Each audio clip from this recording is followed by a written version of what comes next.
സർക്കാരിന്റെ 4ാം വാർഷികത്തിന് മുഹമ്മദ് റിയാസ് വഴി വീണ്ടും പണം അനുവദിച്ച് KN ബാലഗോപാൽ. ഖജനാവിൽ നിന്നൊഴുകിയത് 27.56 കോടികൾ വീണ്ടും അനുവദിച്ചേക്കും. സാമ്പത്തിക പ്രതിസന്ധിക്കിടയിലും സർക്കാരിന്റെ 4ാം വാർഷികത്തിന് വീണ്ടും പണം അനുവദിച്ചു. ഏപ്രിൽ 15-ന് മുഹമ്മദ് റിയാസിന്റെ ടൂറിസം വകുപ്പാണ് 1.65 കോടി രൂപ അനുവദിച്ച് ഉത്തരവിറക്കിയത്. ധനമന്ത്രി KN ബാലഗോപാൽ 1.65 കോടി രൂപ ഇതിനുവേണ്ടി കഴിഞ്ഞ ദിവസം അനുവദിച്ചിരുന്നു. ഇതിനെ തുടർന്നാണ് ടൂറിസം വകുപ്പിൽ നിന്നും പണം അനുവദിച്ച് ഉത്തരവിറക്കിയത്. PRD വഴി 4ാം വാർഷികത്തിന്റെ പ്രചരണത്തിനായി 25.91 കോടി രൂപ നേരത്തെ അനുവദിച്ചിരുന്നു.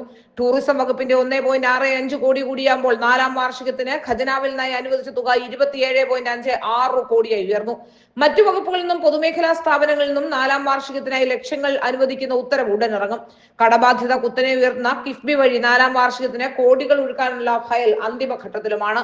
PRD വഴി അനുവദിച്ച 25.91 കോടിയിൽ 15.63 കോടിയും മുഖ്യമന്ത്രിയുടെ ഹോർഡിങ്ങുകൾ സംസ്ഥാനത്ത് തലങ്ങും വിലങ്ങും സ്ഥാപിക്കാനാണ്. കടബാധ്യത 6 ലക്ഷം കോടിയിലേക്ക് കുതിക്കുമ്പോഴും ധൂർത്തു കുറയ്ക്കാൻ സർക്കാർ തയ്യാറാവുന്നില്ല എന്നതിന്റെ വ്യക്തമായ സൂചനകളാണ് 4ാം വാർഷിക ചെലവുകൾ ഉത്തരവുകളിൽ നിന്നും വ്യക്തമാകുന്നത്.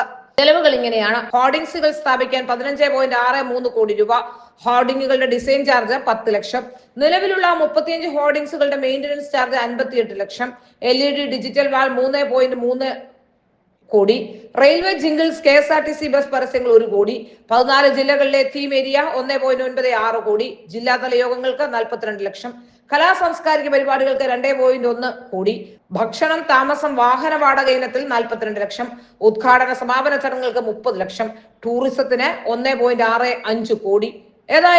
എന്തായാലും ശ്രീലങ്കയുടെ അവസ്ഥയിലേക്ക് കേരളത്തെ കൊണ്ടെത്തിക്കാതെ പിണറായി വിജയൻ കേരളത്തിൽ നിന്ന് ഒഴിയില്ല എന്നാണ് മനസ്സിലാക്കാൻ സാധിക്കുന്നത്.